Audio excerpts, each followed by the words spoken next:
I'm here to introduce our next session. Now, we only have about 40 minutes for this before we run into lunch. So let's all please be quiet and let's get our heads in the room.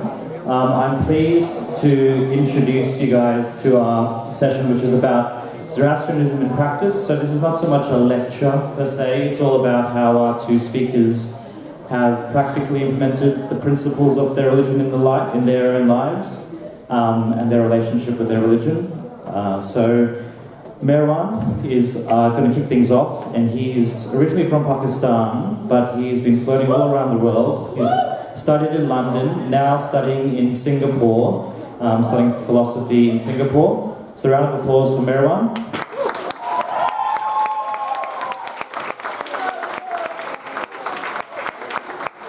And Alaisha is also a bit of a world citizen in that she was born in New York, now lives in California, and works in, born in California, now lives in New York, works in the climate space. So I'm going to hand it over to you, both of them now. Had a round of applause for Alaisha also. Before I hand it over, just to say that this is intended to be an interactive session and a sharing session, so please try and open yourselves up, be more vulnerable. The speakers are going to do the same to try and warm things up, and then it's going to be turning it over to yourselves, having discussions at your table. So over to you, Meherwan. Hi, you hear me? No? Hello, and welcome to something that has been my brainchild for the past few years, and something that I'm extremely delighted to be sharing with you today. Thank you so much for the pleasure of your company, and I can't wait to get started. This session is all about you. Every single person sitting in every single round table over there. We want you to take out what's best in yourself and bring it to us so we can share it with the world. Zoroastrianism has a rich and vibrant history. The important task for us today is to learn and understand how to bring in the elements from our historical legacy and practice them today. The most simplest idea of this talk is the image in front of you today. The Fravashi as your foundation, and the mandala, which is a representation of the variety of spiritual and religious practices that we have all over the world in front of you. If you can ground yourself on the premise of the Zoroastrian faith, and then find your own path to enlightenment, you will be not only spiritually satisfied, socially satisfied, but also have a deep internal knowledge that this is your truest self. In the next few slides, we'll be sharing a few contextual cues of understanding what the Zoroastrian faith has to offer. After that, I'm happy to open up vulnerability. Alaisha and I will be opening up vulnerability with our own experiences, not easy sometimes, fun at others, so that we can hear from you. We have a very exciting crowd and we want to learn from you. So after that, we'll have you share not only in your small groups for the first few minutes, but then break out and share any ideas that you think were substantial for everyone else to hear. Extremely excited to get started. Let's move on to the first slide.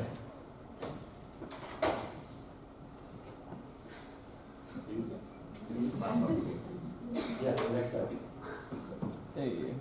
Ahura Mazda, Zoroaster's god.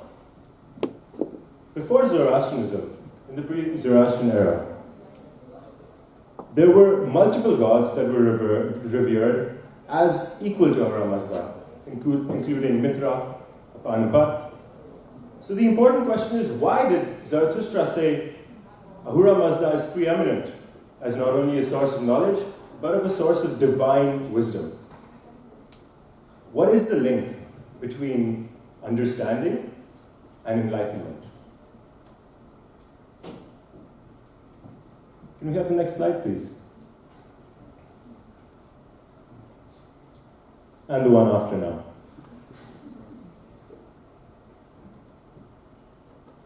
Your education, if based on spiritual virtues, is of a deep understanding of your place in the universe. A funny quote by John Mayer just came into my head. He said, I feel like I weigh 3 times as much as my body. It's because you do. Mind, body, spirit. If you can understand what your body is, what the creative potential of your mind, your voice, your actions and your thoughts are, understand the interconnectedness of nature and how you are deeply integral to this spiritual dance around us, and find value in the spiritual and religious techniques that have been taught over time, you can say that you have a pretty good understanding of what goes on in the world. Speaking of the creative potential of the mind and body, the first thing that we have is Zarathustra's understanding of life after death. I interpret that when Zarathustra says that we go to a heavenly mind, or a divine mind after death, or a mind that is hell-like, he doesn't say that we transport ourselves to a physical place. Instead, we move over to the spiritual plane where time does not exist, space does not exist. So in those 4 minutes where your brain is still active and scientists say that you are moving through your past memories, time and space doesn't exist for you in those 4 minutes. So those 4 minutes are an eternity. And you are the ones who, throughout your life, playing back the flashback, are responsible for how good an experience of those 4 minutes for us and eternity for your soul are.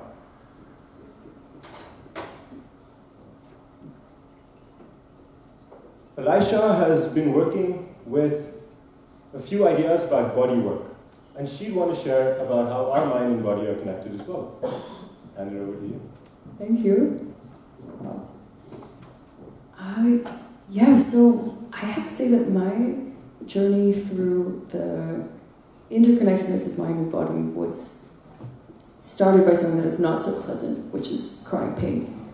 And having to deal with this days into days, that turned into months, that have turned down into multiple years, has just forced me to think about things in a different way in order to progress through life without being held back as much by this pain. So a few things that I've come to realize through what it means to try and recover from something that doesn't necessarily have an end date, to what it means to even feel pain, what kind of signal is that, what is it telling me, how does that connect to my emotional state, stress. All of this, I think, has just led me to believe fundamentally that there's not really a difference between body and mind, which I know is maybe a controversial take, but anyone who wants to challenge me on it, I would love to have a discussion. One of the things that I've felt most recently connects to one of our most core principles, good thoughts, good words, good deeds, is just how I think when we're brought up, as we're raised with this faith, good thoughts, good words, good deeds, as they should be, are directed to the people around us, to our communities, to those less fortunate. And I realized that as I was trying to uphold this, I was actually being quite hypocritical in the sense that I wasn't upholding good thoughts, good words, good deeds towards myself. Especially in the context of injury, I would look at this like injured knee I have and be like, what are you doing? Why aren't you working correctly? What have I not given you? I'm doing the physio, I'm doing this, I'm doing that. And similarly would harp on not good thoughts. And would sometimes do deeds towards myself that I knew were not helping me. So I think turning that really, really beautiful guiding principle inwards has actually really helped in terms of having kindness towards a body that needs it, as all of ours do. Similarly, like on the other hand, turning truth inwards has also been incredibly eye-opening from the inside out, again, as opposed to like turn towards the world outside the body. I think in our search for truth, it's often very outwardly directed. It's into books, into the world, into other people, ideas, and all of this is so enriching. But at the same time, at least I felt, and I thought maybe this is true for other people, that the search for truth inwardly directed is often neglected. And thank you. So I found that through this very, very slow, seemingly incredibly tedious movement and body work that I was having to do to sort of get over the hill of some of this chronic pain was actually some of the most fascinating stuff that I've done in my life, I would say. And there's an entire world of truth to be discovered within the body. And I would even go so far as to say that in terms of wisdom, which goes back to what Meherwan was saying earlier, wisdom is experience, if anything. And that's the difference between someone who maybe spends their entire lives just with textbooks versus someone who's lived the subject. And I found that the experience, diving into the experience of what is pain, what are these signals, like how do emotions manifest as physical things, really taught me that there is so much truth to be discovered in the body, which is something that you can't really describe to anyone else.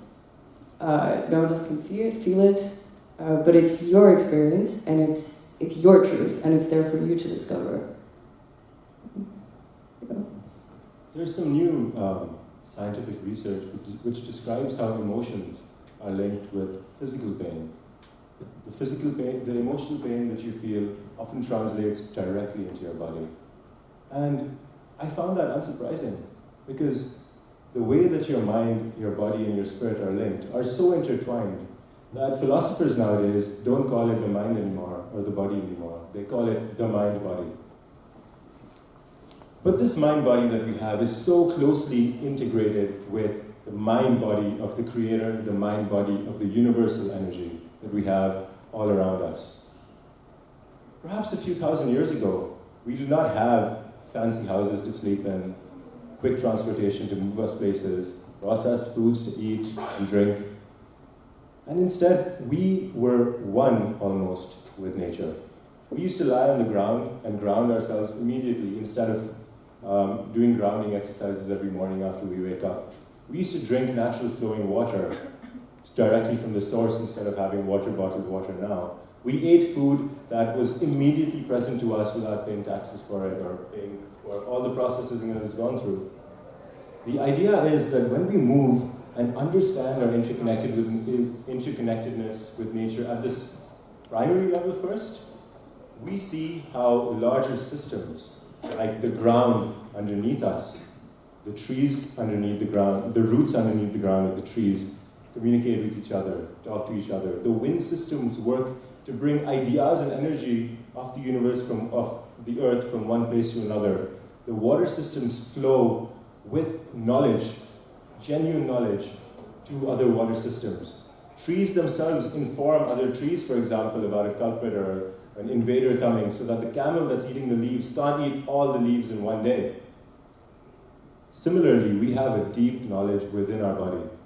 They say that only 1% of our DNA is required to create this physical body that we have. The 99% goes to waste. It doesn't.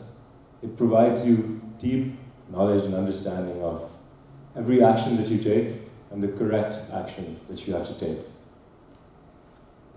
There's a simple way to get in touch with yourself, and that is by listening, staying quiet, and allowing the knowledge to come to you. It takes less hard work of going and doing than staying still and being inside. And you can choose a path towards righteousness, or you can choose a path that seems immediately and forefrontly obvious in the society that we live in. This is where a few ideas about spiritual and religious practice come in within our interconnectedness with nature. I'm not sure if any of you have seen the video where someone's holding up a pendulum and they say, use your mind to move the pendulum. And then slowly it starts swinging. And they say, go in spirals, and slowly this pendulum starts moving in spirals. And then they say, stop the pendulum, and then this pendulum stops miraculously. This is not because there's some divine energy outside of you doing it. The divine knowledge is within you doing it. So when you pray, when you cleanse yourself, either by wearing your Zoroastrian and practicing that in the morning, reading the Gathas or your Avasta, or any other religious book that you fancy, you are tuning your subconscious mind, just like in the pendulum, you are telling your micro muscles in your smallest of fingertips to move without your conscious knowledge. So you are artificially inducing or naturally inducing a state of divine knowledge within yourself that then remains and continues. And when you practice it every day, over and over again, you'll see that your life slowly takes that muscle memory forward. Alaisha, tell me about how your practice of movement and breathwork is linked to not only interconnectedness with nature, but also a practice of spirituality in itself. Yeah, absolutely. I'll go back a little bit to what you were saying about trees. So much wisdom in trees. I would actually recommend a book called The Overstory to everyone here. If you want to read about the wisdom of trees, much better than I could ever tell you. But yeah, I think it comes back for me to this state of passivity, which I feel like even we have a reaction to the word passivity. Just like, oh, it's lazy, it's not as good as the active state. Even in the sense of writing, we are pushed to write things in an active voice and not a passive voice. But there's actually a lot of wisdom, spiritual wisdom, to be discovered through the passive state, which is, in my mind, simply the listening state and the receiving state. And by not being sort of in more of a seeking mode, you allow something to come to you that might be closer to truth than you attempting to seek something in particular. And this is one thing that actually plants could teach us, I would say. And sort of the analogy that I really like is of a sunflower, which doesn't like uproot itself to go chasing after the sun, but it'll turn in response to where the sun is. And I think that for me is a very powerful metaphor of what it means to respond and receive signal, but not actively chase it, rather let it come to you. And I think this is to me the state that one must be in during prayer, actually, as opposed to a very seeking state that is like looking for a particular insight, a particular feeling. It's much more of a receiving state, and letting what is out there, or as we were just discussing, what is in here, rise to the surface. You give it that space. So I think that's for me how they're very connected, and there's a lot to learn from these beings in nature who appear to us as like static, boring, and in reality they're simply just waiting and receiving signal and slowly changing and integrating. And I think especially in a world as fast-paced as this one, which is not how it always was, that's something to remind ourselves of. That's awesome. Thank you for sharing that. We're moving over to a second segment of the seminar that we had planned for today. With the next slide, if you could, please. Thank you. So what does it mean to practice a faith? What does it mean to practice well-being? What does it mean to practice self-justice to the divine person that you are sitting in front of us? For me, that started about 3 years ago, and this is something that I honestly don't like sharing because it's so inside and so personal that I feel like I want people to figure it out on their own. But as a mode of example I'll be happy to share that about 2.5, 3 years ago now, about this time, I went on a self-reflection journey which was triggered by some instant that was extremely necessary, that kind of just knocked me off my pedestal and made me realize that, hey, the values that you hold yourself to are no longer true because you just did something that emotionally hurt someone. And after a lot of therapy, after a lot of communication, after a lot of reading, I said, okay, this is the state that I now want to be in. So I asked my mom, hey, do you have any sadras lying around? So she passed me one that I wore on my navjot that felt like a tank top, hardly fit me. I was like, Mom, can you ask the auntie in Cyrus Colony to stitch the sadra? So auntie was like, first order in weeks I've gotten. And she was delighted. So then she quickly made it and sent it over, and I slowly started wearing it. And then I was like, Mom, do you have my kasti lying around? She was like, yeah, my Nanu's old kasti was there. She was like, oh, please take that. And I didn't really understand what I was doing at first, to be entirely honest. It was just happening. And then a few years, maybe a year later, I realized that that state that I was in, and God keep me there, was in a state of cleansing, purging, removing energies that were no longer necessary to me. And this, for the primary reason, is my own way. This is the way that I knew, this is the way that I found most convenient. For you, each and every single person sitting over here, there might be a completely different, and probably is a completely different way of doing it.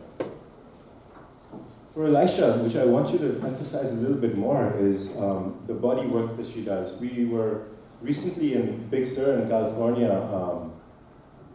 standing on one leg and looking at the mountains while people were passing by and like running up the street, up the trail.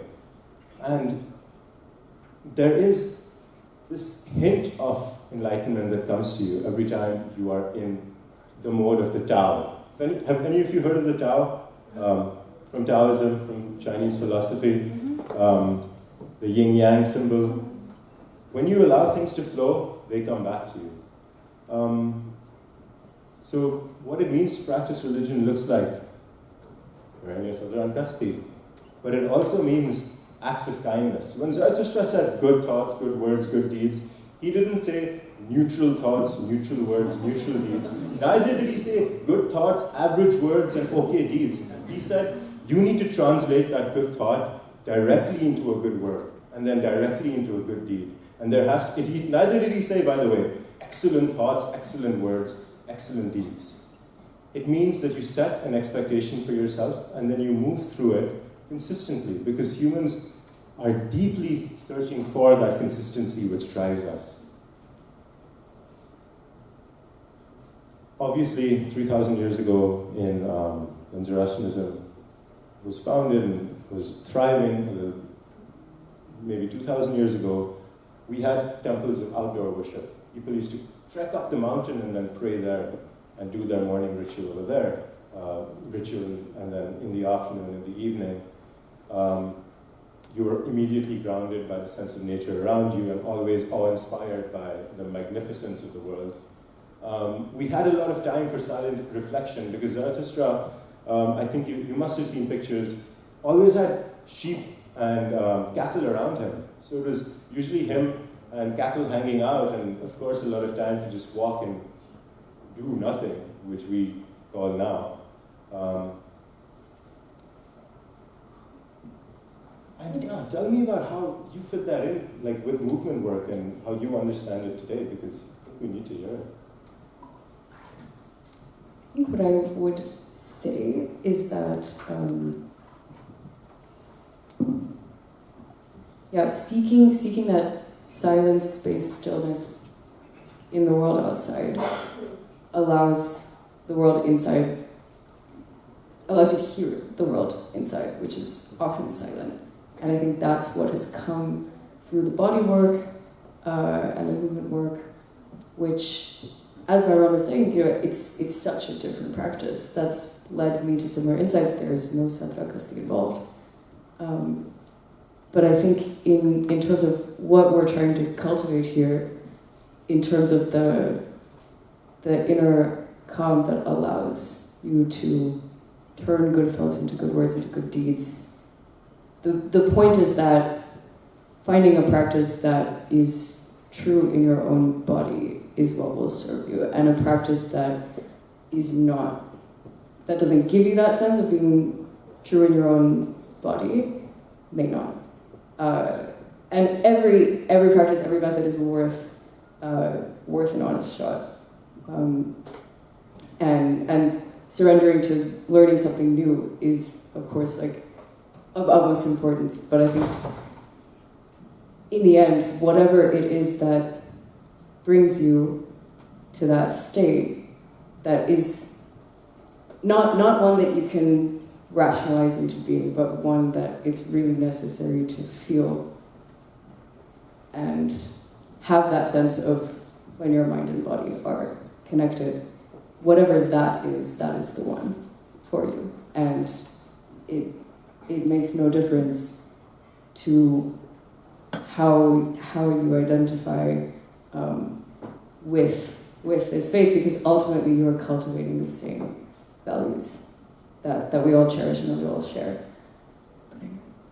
Let's stick to our word and say that it's about you. Slowly, I want, Promise, not lying. we request you and invite you, in fact, to just turn away from us and turn towards your group. So turn your chairs and towards the center of your table. As you get into a more comfortable position, try to keep your feet firmly on the ground, your back straight. And when you're ready, close your eyes.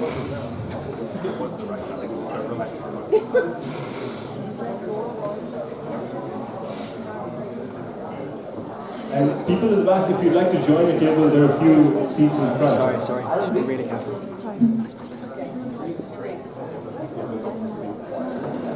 Few more seats up here, one over here.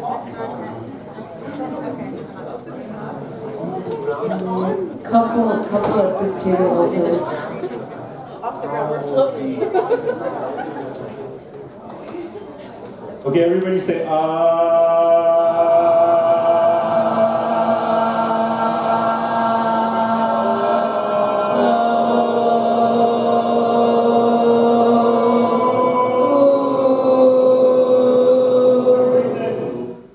Awesome. Close your eyes and imagine a beautiful ball of golden light in the middle of your table, connecting with a line of golden light to your chest, everyone on your table. So if there are 10 people, there'll be 10 lines running through the heart of every person and creating this magical, mystical ball of energy that is growing in the center of the table. And you see it grow from a small ball to a slowly bigger light, bigger and bigger, until it engulfs you into this radiance around you. Take a few moments to feel that feeling. Take up to 30 seconds. Stay silent and wait for some drips of divine wisdom to come inside. And whenever you're ready, open your eyes and share with the group around you what you felt and what you're thinking.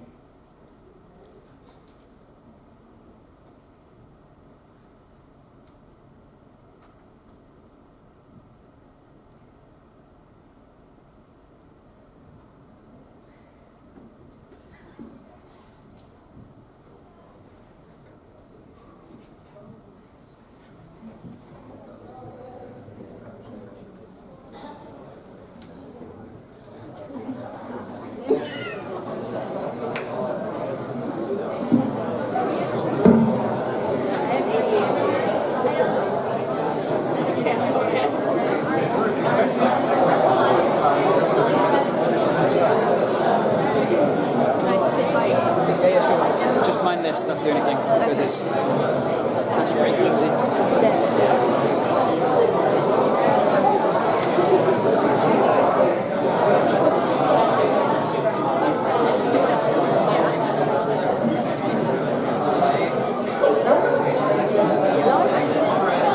No, not live stream, just recording. But it's nice for the speakers to have it. We might release it, I'm not sure.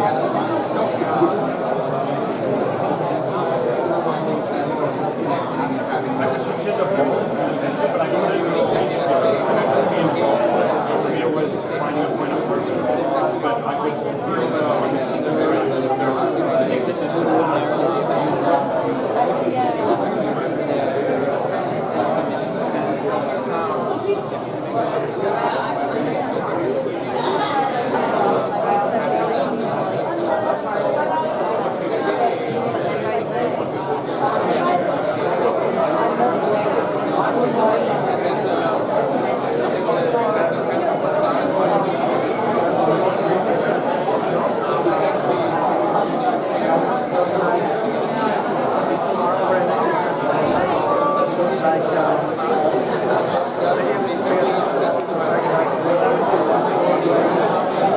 otherwise good. Otherwise having that time.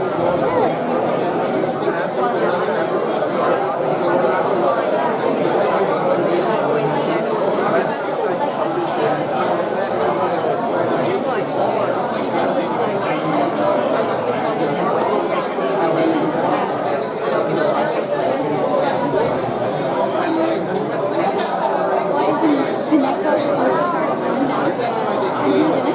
They're running about 10-15 minutes late. Yeah, we're trying to get them to do 5 instead of 50. Are the people for your talk ready? Yeah.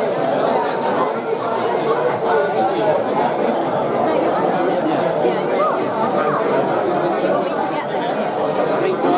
I think they need another one.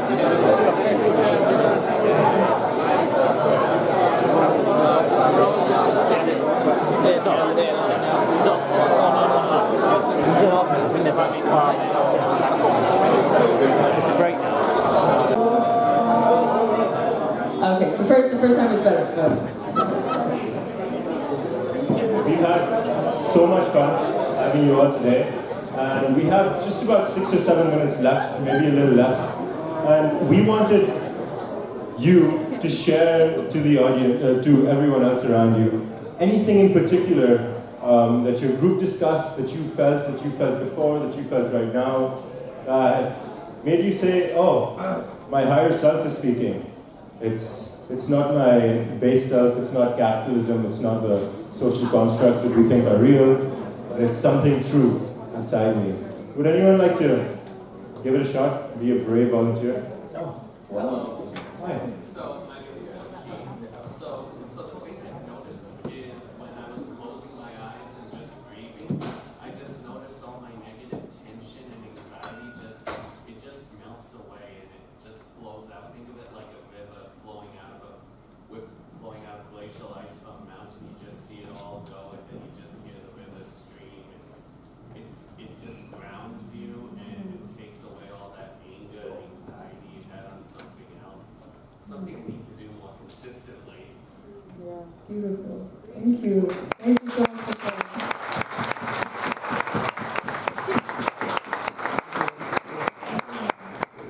With the ice broken and the river flowing, let's have another go.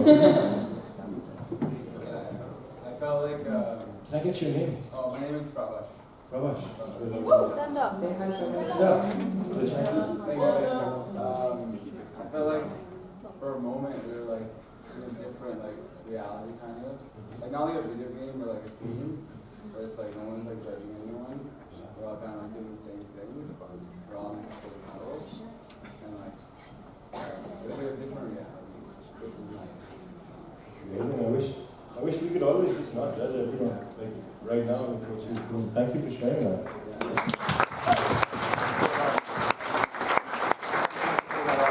Now, with the river flowing in our dreams, let's have someone else speak and share if they'd like to. Please go ahead. Let's have your name first and I'm Natalie. flag bearer. I was feeling really calm and like there was nothing else that I had to be doing. I think on a daily basis, it's like, oh, I should be doing this, or I need to dedicate more time to this other thing, but I just felt like a sense of calm knowing that this is what I'm supposed to be doing right now. And then I kind of felt that spreading. Like I could feel that other people were feeling calm, and a number of us shared that as well.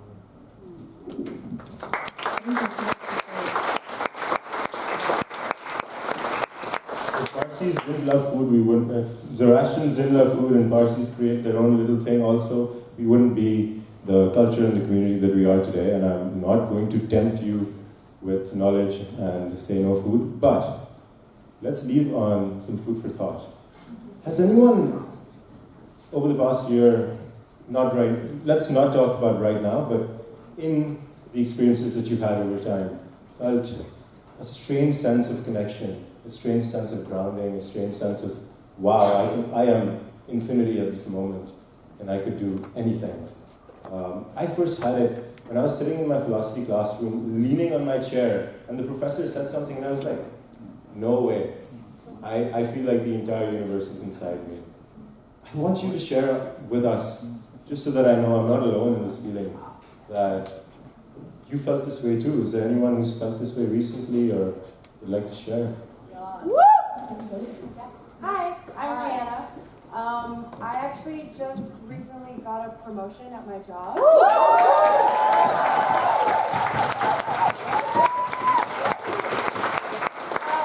And it was a hard position, to get a promotion from because, you know, there's a lot of competition, and being a young brown woman is really hard in a lot of the places that, you know, we grew up in. And I was against, you know, some men, some other women, and I take my faith really seriously. My dad is a Dastarji from Budwada.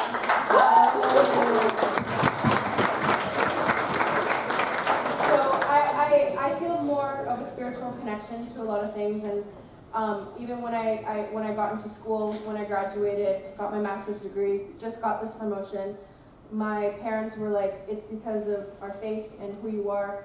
I'm a completely different, diverse person, and my name being different, my religion being different, my culture being different, I feel so proud of myself because, I mean, I was up against so many different people, and they chose me. And we are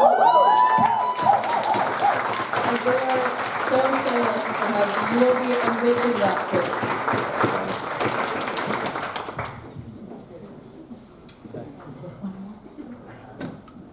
Maybe the last share over here. Yeah, please. I'm Alex.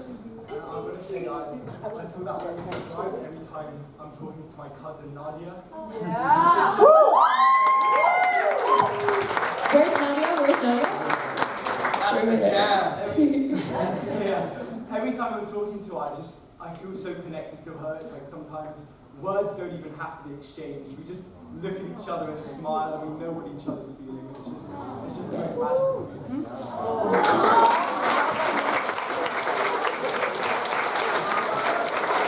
Thank you so much for sharing. May there be so much more about feeling at Congress. Thank you so much for being here.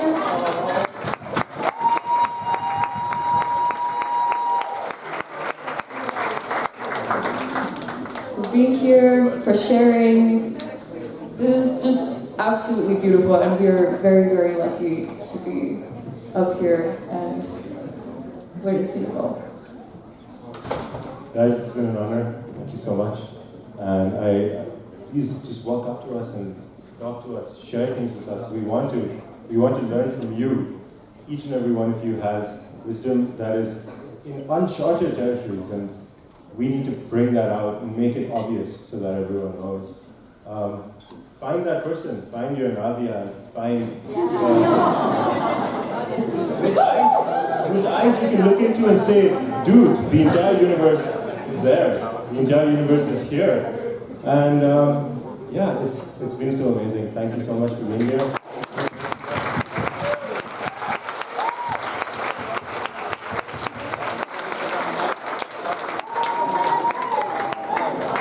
Just a quick thank you. I think Nadia, you're going to be in demand at lunchtime. Meherwan and Alaisha for these conversations. Thank you for taking us deep with that. Thank you for being vulnerable. And here's a little gift from us.